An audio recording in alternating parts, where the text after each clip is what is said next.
CTV News with Stefanie Masotti. Good evening and thank you for joining us, and welcome to those listening to us on AM 800. An arrest warrant has been issued for a suspect in a large-scale fraud at a currency exchange. Windsor police say a woman used a fraudulent passport to obtain $130,000 US. Windsor police identified the suspect as Kayla Ann Black from Lowbanks, Ontario. Now, we are only halfway through 2025, and OPP are reporting an increased number of impaired driving charges. The West region, which includes Essex County, has recorded 880 impaired driving charges again so far this year. That's up 8% from the same period in 2024, and it's the highest total among all OPP regions, also due to the population size and the number of officers patrolling roadways. Here in Essex County, 117 impaired driving charges were laid between January and June, a slight uptick from 115 during the same stretch last year. OPP Constable Stephen Dugay says impaired charges in Essex are up 40% over the 5-year average. The OPP continues to urge drivers to plan ahead, use designated drivers or ride services, and report suspected impaired drivers to police. We know the dangers of impaired driving, how much it can cost you in your wallet if you do get caught, and having a criminal record, your insurance rates will increase, but it's also the safety of friends and family that are out on the road. So look after each other. We've shared this message for years and years and years. So I just want to kind of repeat it that, let's make this thing non-existent anymore. Meanwhile, in LaSalle, the number of calls for impaired driving looks alarming, climbing more than threefold from the year before. But it's more of a reporting issue, not people getting drunk behind the wheel. So that number reflects citizens calling police on what they believe to be an impaired driver. It doesn't necessarily turn out to be an impaired driver. Most of those are either unfounded or we didn't actually locate the driver. A lot of people, someone's swerving and therefore must be an impaired driver, and they phone us. We want to encourage members or citizens to phone us. It's okay to phone us and be wrong. LaSalle's Chief of Police, Michael Pierce, is about to mark 1 year in the role. As you heard, he says officers logged 87 impaired driving occurrences last year, up from just 18 in 2023. But again, that figure reflects how many reports came in, not how many drivers were charged. A report to council also shows a shift in how officers spend their time. Reactive calls when a citizen contacts police were up 12%, leaving less time for proactive work like traffic patrols or crime prevention. The report also breaks down calls tied to intimate partner violence, with more than 200 registered in 2024, more than any other type of incident. Pierce says it's a widespread societal issue, not unique to LaSalle. As a society, clearly we can do better. The police, we can't arrest our way to a safer society. It's our job to do that, but really the inputs need to come sort of at the social level, at the base level. Us reacting to domestic violence situations is just that. We're reacting to it and trying to hold people accountable for it. We are not the solution to that. We are addressing a symptom. Also at LaSalle Council, the next step in the process to fill the seat left empty after the passing of Councillor Sue Desjardins. Council unanimously passed a bylaw to officially trigger a by-election. Beginning today, nominations are open for anyone hoping to run. Candidates have until September 5th to register. Voting will be entirely online, running from October 10th through the 20th. Council opted for a by-election instead of appointing a replacement, which will see the newly elected councillor hold the seat for about a year before the next scheduled municipal election on October 26th of 2026. Gary Archibald joining me now for our first look at the weather. And Gary, torrential rain drenched the city around lunchtime today. Yes, that's right. I was in the heart of the downtown core when it occurred, and obviously Olette was inundated with the rainfall. Thunderstorm was cracking. Wow, huge claps of thunder. And frequent lightning as it rolled right across Lake St. Clair. Now we're into a secondary wave as we zoom in. Eastern half of Michigan has been drenched, and those storms moving into our area now and over the next couple of hours. I'll break down what you need to know and whether or not we will be in the rains for the next several days that could take us into the weekend and beyond. That's just ahead. For now, I'll send it back to you at the desk. A mother of 3 young children in Tilbury is calling on the province's Minister of Education to revise who is eligible for the Ontario Child Care Fee Subsidy. She argues the mathematical calculations used to make these decisions do not match today's cost of living. My kids are my entire world. Emily Rubinsky is the mother of 6-year-old Avery, 4-year-old Remington, and almost 2-year-old Maggie. So we actually play outside in the yard a lot because, like I said, we can't really afford too much. Starting this month, she's no longer eligible for an Ontario Child Care Fee Subsidy after she and her partner moved under one roof. Realistically, $102,000 for a joint person income is really just nowhere close to being enough to survive in today's society at all. Her daycare costs have doubled from $562 to more than $1,200. When you're factoring rent, car payments, insurance, your utilities, cable and internet, daycare fees, groceries, all the other essential costs, we're putting out a lot of money a month, close to $5,800, if not more, a month in just bills. A family's eligibility is determined through a provincial legislated tool referred to as the Income Test Calculator. The tool was implemented in 2007. $102,000 back in 2007 is nowhere comparable to $102,000 when you're looking at 2024, 2025. The municipality of Chatham-Kent says the thresholds have not changed since its original implementation. They would not comment specifically on whether or not the calculator should be updated to reflect today's cost of living, but in a statement sent to CTV News say, "We understand that with today's financial pressures, many families are still struggling to afford appropriate care for their children." The Ontario Child Care Fee Subsidy is different from the Canada-wide Early Learning and Childcare, or CWELC system, which is capped at $22 per day in Ontario, with the initial intention of dropping to $10 a day under former Prime Minister Justin Trudeau. According to a report published Wednesday by the Canadian Centre for Policy Alternatives, Ontario does not yet have plans to reduce fees to $10 a day, or to extend its current funding past its expiry date of March of 2026. Prime Minister Mark Carney had promised in his election platform to protect and strengthen the National Child Care Program, but so far there's no mention of additional funding. A request for comment from federal government officials and Ontario's Ministry of Education have not been returned as of news time. For now, Rubinsky has been advised to reach out to her case manager if there are significant changes to her family's income. It's just really disheartening watching us work and work and work and get absolutely nowhere. More now on that new report, which shows the federal government is set to miss its own deadline of next year to implement the $10 a day daycare across the country. The report also finds while costs are coming down across the country, governments have more work to do to get to that $10 a day nationwide by next year.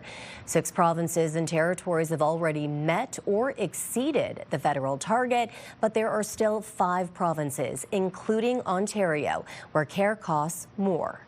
It's not just parents feeling the program's growing pain, it's daycare providers too, because while fees are dropping, demand isn't. Right now I have over 1,200 parents or children waiting on the list with only 500 spaces, and my 500 spaces are full. Mayor Drew Dilkins called the naturalization of public parks a minor budget savings. That savings totals $465,000. The city says naturalization is limited to a small number of parks that have underutilized space that was deemed suitable for this purpose. The areas were chosen with the goal of enhancing biodiversity and sustainability. The city says the savings of almost $500,000 to the grass-cutting budget reflects a more efficient allocation of resources. The mayor telling AM 800 News residents praised the naturalization look during the 2009 city workers' strike that saw grass grow uncut. The green bins are coming. Nearly 120,000 homes are about to receive green bins as part of a major push to reduce food waste and keep organics out of the landfill. Starting the week of July 21st, crews will begin delivering green bin kits to single-family homes across the region. Delivery will run until early October. The initiative is part of the Essex-Windsor Solid Waste Authority's 2025 Green Bin program. Residents can expect weekly curbside collection to begin in the third week of October. Each kit includes a 120-liter green bin, a 7-liter kitchen catcher, a how-to guide, and a sample of compostable bags to get started. The green bin itself comes with a welcome sticker reminding residents to write their address on the lid. It's linked to a tracking system for repairs and replacements. To find out when delivery is scheduled in your area, go to our website, ctvnewswindsor.ca, or download the Recycle Coach app for updates and pickup reminders. Only the official green bin will be picked up when collection starts this fall. And this is, again, an opportunity for us, to really reduce the amount of tonnage. And we're talking, this is the organic matter, the stinky portion of obviously the landfill that generates a lot of methane gases. Here's our question of the day. Will you use a green bin? Go to our website to cast your vote, ctvnewswindsor.ca. Yesterday, we asked if you rule through stop signs. We had about 600 votes. 13% admitted to it. 69% say they always stop, and 18% say they don't come to a complete stop every time. Still ahead on Windsor's News Leader, the former CEO of Windsor Regional Hospital uncovers a $50 million alleged fraud at one of Ontario's largest hospitals. Start your day with the latest local news. By signing up for our newsletter, you'll get direct local content straight from CTV Windsor to your inbox, including top stories, the forecast, and videos. You can sign up at ctvnewswindsor.ca. We turn now to a major legal action. London Health Sciences Centre is suing former employees and contractors in a civil fraud case, saying it cost the organization tens of millions of dollars. It's being called one of the most serious breaches of trust in the hospital's history. London Health Sciences Centre is now taking legal action over what it says was a decade-long scheme to defraud the public institution.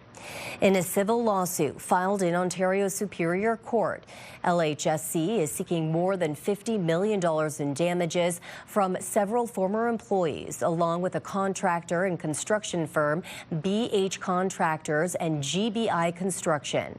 The claim accuses the group of manipulating procurement processes, inflating invoices, and awarding contracts to companies with secret ties, actions that LHSC says amount to civil fraud and breach of fiduciary duty. One company alone, BH Contractors, reportedly received nearly $30 million, including $21 million for a window replacement project. LHSC says that project cost $10 million more than independent estimates. LHSC has also filed a second $10 million lawsuit, this time against 3 former executives and a consulting firm it accuses of turning a blind eye to the misconduct. In a letter to the community, LHSC Supervisor David Mouget called the revelations deeply disappointing. None of the allegations on this case have been tested in court. Now there is more economic pain coming our way if Donald Trump goes through with his latest threat of the trade war. He is misusing about 50% tariff on imported copper. More than half of our exports go to the States, and the U.S. president announces he plans to increase tariffs on 6 more trading partners. CTV's Michael Couture has more from Ottawa. U.S. President Donald Trump released another batch of tariff letters to more trading partners. They include Brunei and Libya, and the tariff rate ranges from 20 to 30%. Now, Canada isn't included in this batch, but the government continues to watch after Trump said he'd impose 50% tariffs on copper imports. When it comes to the latest declaration from the president in the United States, we have not yet seen an executive order. Industry Minister Melanie Joly says the government is watching closely to see if Canada is affected by any more trade action from the United States. It is worth noting a 50% tariff on Canadian copper would be significant. Of the $9.3 billion worth of exports in 2023, more than half went to the U.S. The next 2 biggest destinations for Canadian copper were China and Japan. Trade experts say instead of forcing countries to make deals, U.S. tariffs are creating new economic alliances that actually exclude the U.S. And that could be bad for the American economy. And Canadian lawmakers say the goal is to get a deal that works for workers in this country. My job right now is to make sure that in the context of this trade war, I'm supporting the front lines of this trade war, which are the workers and the companies affected by the unjustifiable and unjustified tariffs. And the clock is ticking. Canada's self-imposed deadline to hammer out an economic and security deal with the U.S. is July 21st. Michael Couture, CTV News, Ottawa. Meanwhile, the Premier is looking to Alberta for help to build a railway to the Ring of Fire in Northern Ontario. The deal is part of one of the memorandums of understanding signed by Ford and Alberta Premier Daniel Smith on Monday. The Premier has been trying for years to create a critical mineral supply chain, which would connect mines in Northern Ontario to processing facilities in the south. Amazon is facing increasing scrutiny over its business practices as Canada's Competition Bureau gets approval from the federal court to investigate if Amazon's policy violated the Competition Act. CTV's Judy Trin has been taking a look at how this could impact the giant online retailer. Amazon currently controls 40% of the online market. It's a retail giant that dominates e-commerce. The Competition Bureau is mainly concerned with the company's fair price policy, which it introduced in 2017, and whether or not Amazon is using that policy to abuse its dominant position. The Competition Bureau has obtained a court order to compel the e-commerce giant to hand over records and information so it can investigate 3 questions. 1, does Amazon charge higher fees to sellers, forcing them to pass on the cost to customers? Secondly, does it prevent sellers from offering lower prices on competing sites? And third, does its actions lessen competition overall in the online marketplace? Those documents will give the Competition Bureau visibility into how Amazon operates and if there are any incriminating conversations or incriminating exchanges within its teams or between its teams and its stakeholders on limiting competition, driving prices up, all of the things that the Bureau wants to investigate. Although the Competition Bureau is investigating, at this point, it's not alleging any misconduct. As for Amazon, it says it's focused on providing customers access to the products they want at low prices. Judy Trin, CTV News, Ottawa. A brand new football camp is making its debut this Saturday and Sunday at the University of Windsor, but it's not just about the game.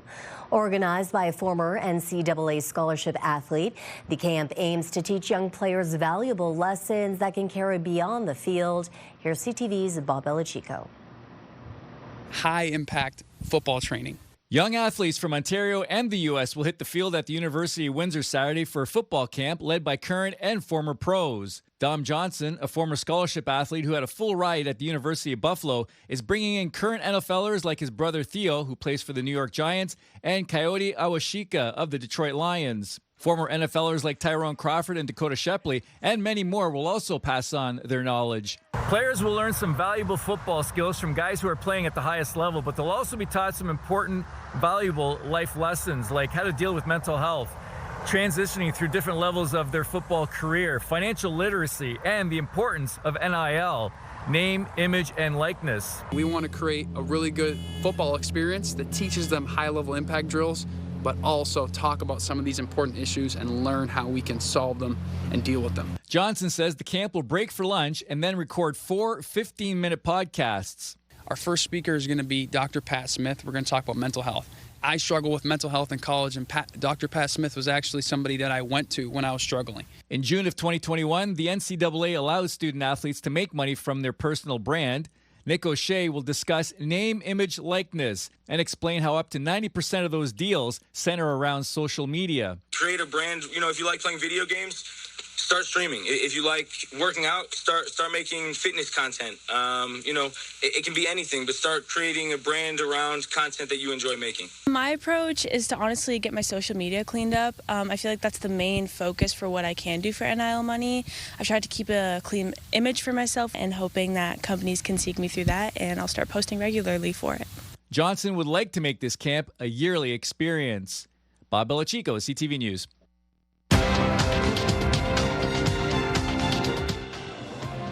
Strength in the basic materials sector helped Canada's main stock index finish higher. In Toronto, the TSX gained 69 points. In New York, the Dow added 218, the Nasdaq up 193. The Canadian dollar fell 1/10 cent today. On commodity markets, gold gained more than $4 an ounce, while oil is up a nickel a barrel. Robot in control. For the first time, a machine performed surgery without any human help, but it's not ready for the hospital just yet. And tomorrow, a historic day in LaSalle, a groundbreaking ceremony on the town's largest ever commercial development. It's tomorrow at 6 on CTV News.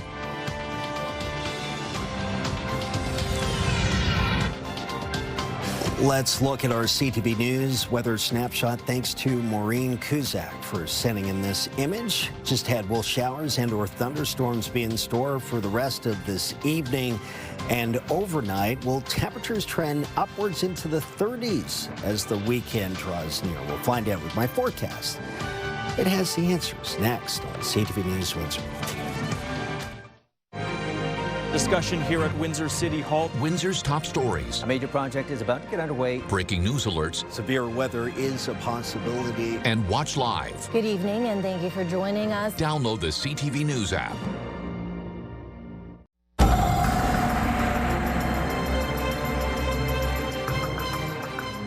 Not too bad there, but heavy rainfall for sure earlier today. The lightning, thunder, roaring.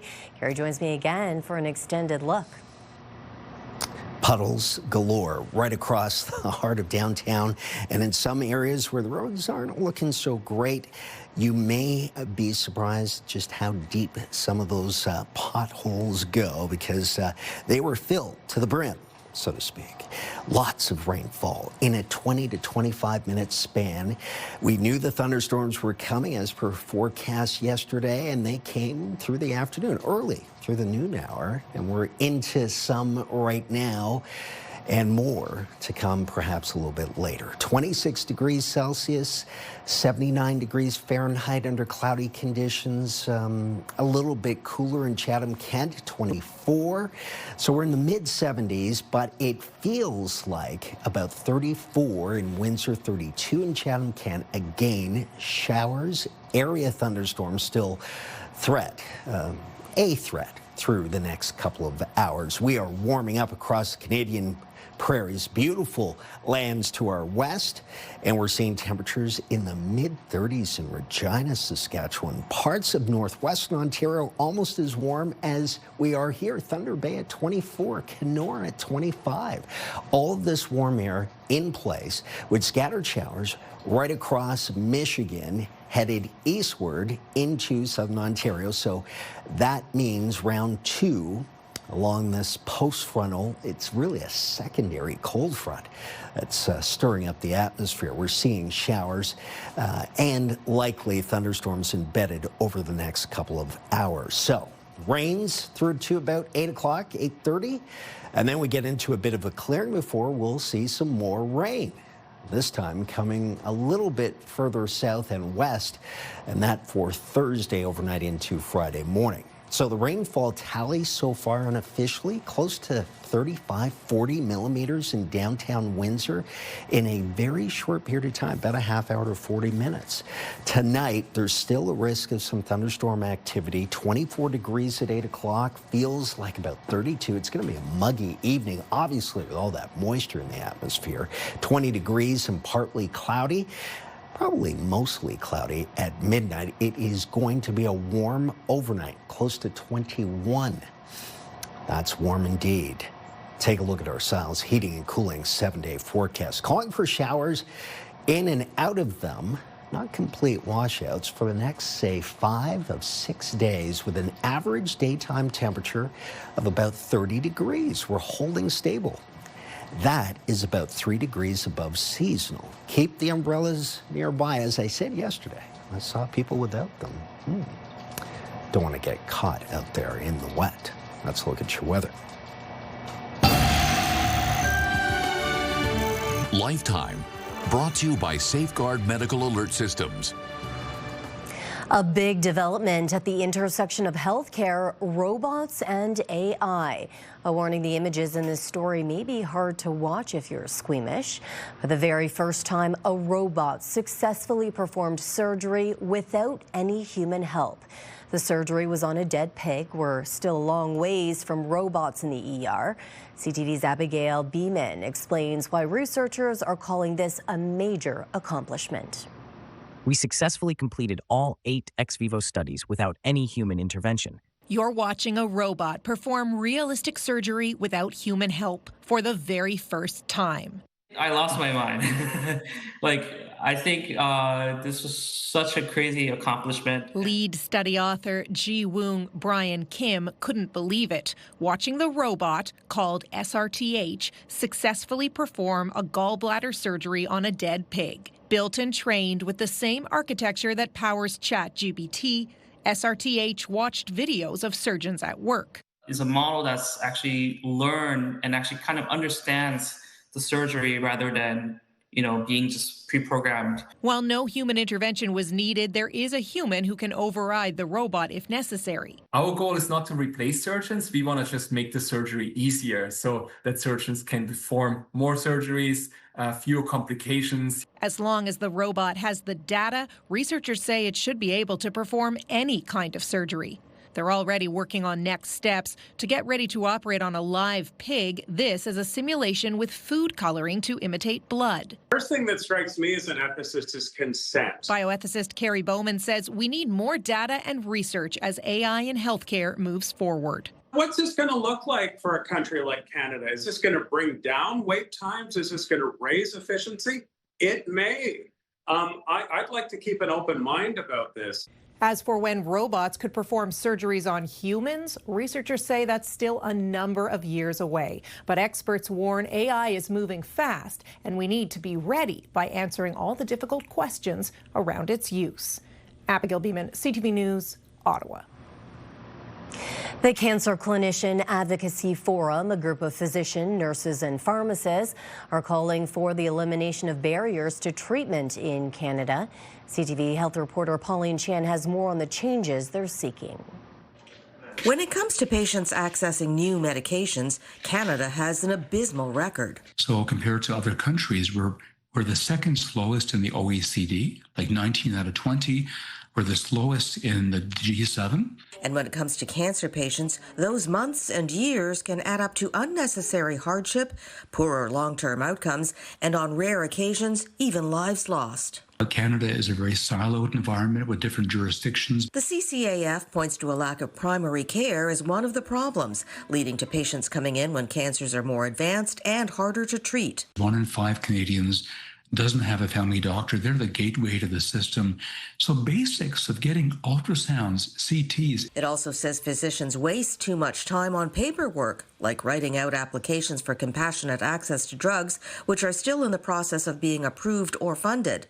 Physicians spend 8.5 million hours per year on administrative tasks, time that could be spent on 55.6 million patient visits. And there's a huge differential, not from province to province, but hospital to hospital. So access to basic diagnostic testing. It also says the rise of genetic testing that can show if a person is likely to respond to a particular drug or not can save valuable time for doctors and patients. Those tests might cost $6,000 for a test to do out of pocket if you go to them through the States and ship a blood sample off or a tumor sample off. We can do them in Canada for $900 locally in our hospitals. But it says Canada doesn't even have a standardized process to refer patients, let alone the equipment and skilled staff across the country to make genomic testing available and equitable for all Canadians. The CCAF is calling on senior levels of government, premiers, health ministers, and policy advisors to hear its message and make changes. Pauline Chan, CTV News. Coming up, a mother breaks her silence. Her daughter murdered the same day her accused killer was convicted. Why she says the system failed them both. Multi-platinum classical group Il Divo returns to the Coliseum stage with their By Candlelight tour Friday, October 10th. Enter online at ctvwindsor.ca for your chance to win a 4-pack of tickets to see Il Divo at Caesars Windsor, plus a $250 gift card.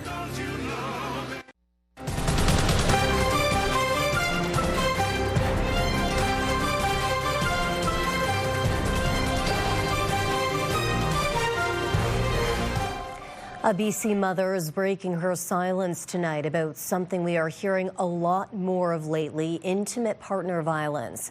A warning, some of the details you are about to hear are disturbing.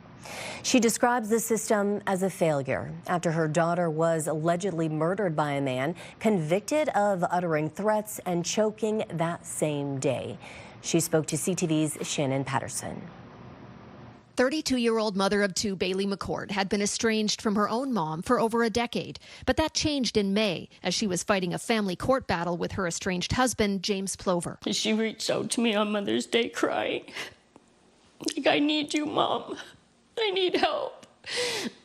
Nobody's listening to me. Nobody cares. Nobody's doing anything. I need you." McCourt was in the process of moving into her mom's Kelowna home with her 9- and 3-year-old daughters last Friday when she learned Plover had been convicted of 4 counts of assault by choking and uttering threats in a domestic violence case. They sent her the judgment that he was guilty on all counts, so she was happy. That same afternoon, McCourt and a friend were beaten with a hammer in a Kelowna parking lot. After a brief pursuit, James Plover was arrested and charged with second-degree murder for allegedly killing his estranged wife. When I read she was able to run and trip, I can't imagine the fear. I watched that fear every day. And falling to the ground and knowing that's it. That's it. McCourt's mom doesn't understand how Plover wasn't held in custody after his convictions. She says Bailey had feared for her life for months, and the courts didn't protect her. This is not the first time something like this has happened. It has happened way too many times. It's absolutely sickening. Should never have happened. They were convicted of violent crime, not just charged and innocent until proven guilty. They were guilty. And this is absolutely horrific.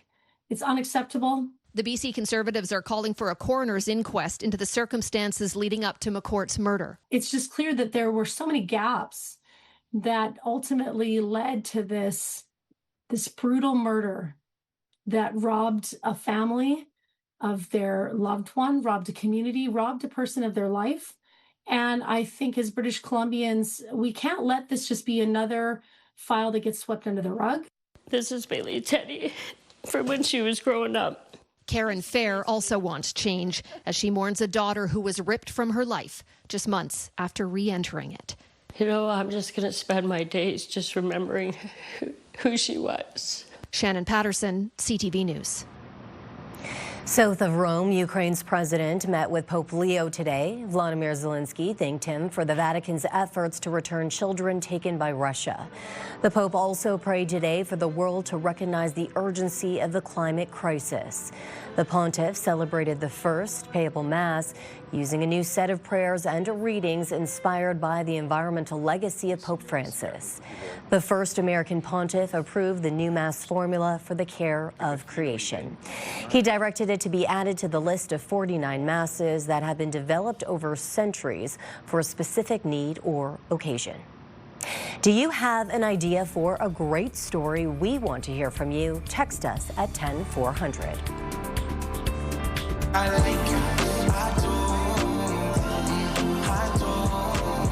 Unscripted, unpredictable, and unapologetic. Wake up with Hannah and Johnny on 93.9 Virgin Radio. This is your CTV Windsor, our community calendar. This Sunday, celebrate Windsor's 133rd birthday with the grand opening of City Hall Square. Enjoy free birthday cupcakes, live performances, and so much more from 11 a.m. until 7 p.m. See you next time on Our Community. It's time to check in on what's happening now with Kate Otterbein. And Kate, emergency responders are once again lacing up for a good cause. That's right, and they're inviting the public to join them. The 2025 Run with Responders 5K is set for Sunday, July 27th along Windsor's Riverfront Trail. The annual event is expected to draw nearly 350 runners and walkers of all ages. The charity run celebrates frontline service providers, and 100% of the money raised this year will support the Canadian Mental Health Association Windsor Essex branch, the Law Enforcement Torch Run for Special Olympics, and the Windsor Firefighters Benefit Fund. In addition to the 5K, there's a kids dash and an AM 800 meter run.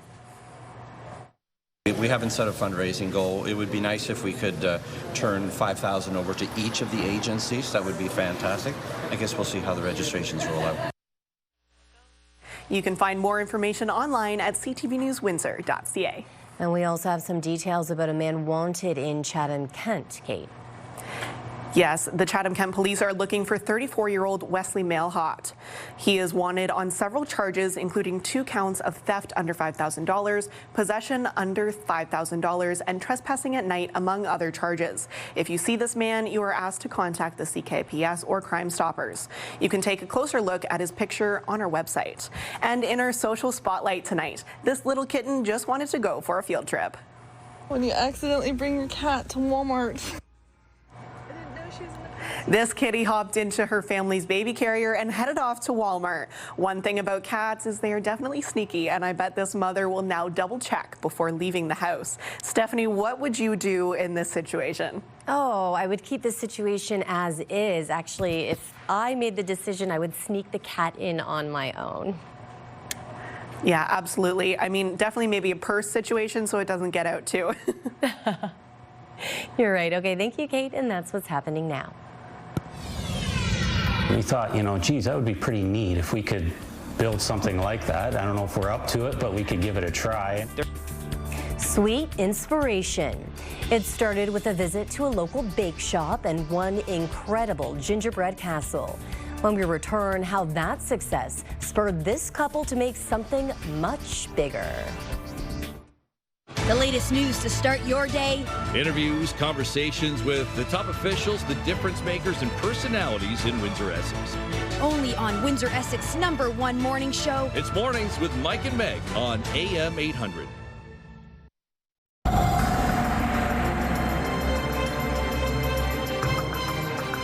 Rain boots and an umbrella, a must. Yes, we knew it was coming. Boy, I mean, I was driving down Olette Avenue right at noon when the downpours were right over us, and they were significant with damage, well, not damaging, but very strong winds. The total is about 40 millimeters of rainfall within about a half hour. That's significant. That's why the drainage problems were evident downtown. We are going to see some scattered showers still tonight through to about 8:30, 9 o'clock. It will be a mixture of sun and cloud, mostly cloudiness from Thursday through to perhaps Tuesday of next week, which includes the weekend.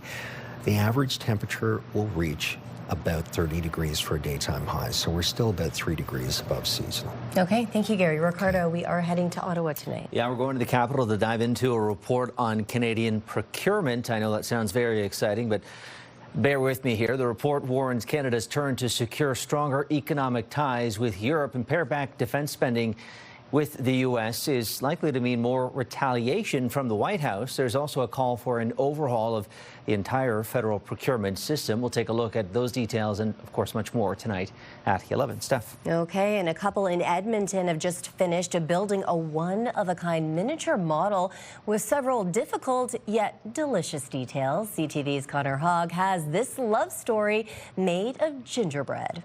We need some popcorn, don't we? Matt Intihar and Sheila Guevara are spending some quality time relaxing together. The couple often spends their time in a more unique way by making gingerbread houses.